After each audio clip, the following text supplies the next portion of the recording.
2 people died as a result of a series of violent storms that blew through Mississippi Saturday night. One of the fatalities was 68-year-old Geneva Carr of Steens. Lowndes County Coroner Greg Merchant tells WCBI that Carr, who was on home oxygen, lost power due to the storms in the area.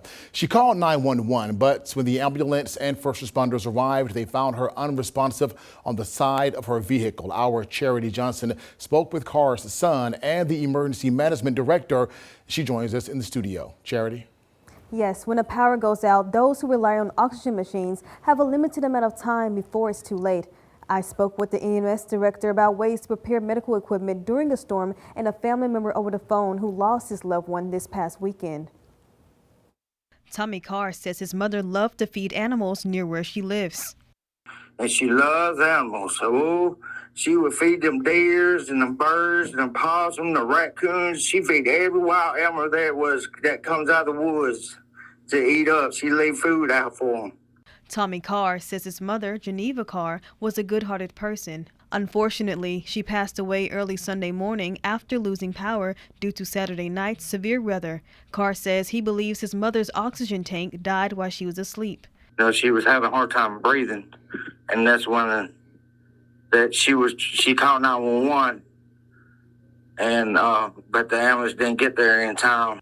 Carr's death underscores how much seconds matter when the power goes out for those with critical medical needs.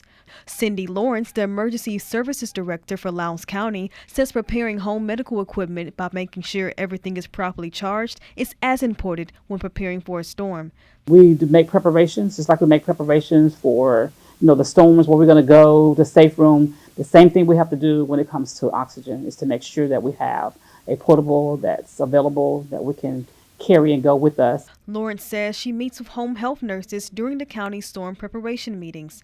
The nurses help clients learn how to work their oxygen equipment. They do work with the client and they train them, and they do it in their homes often now.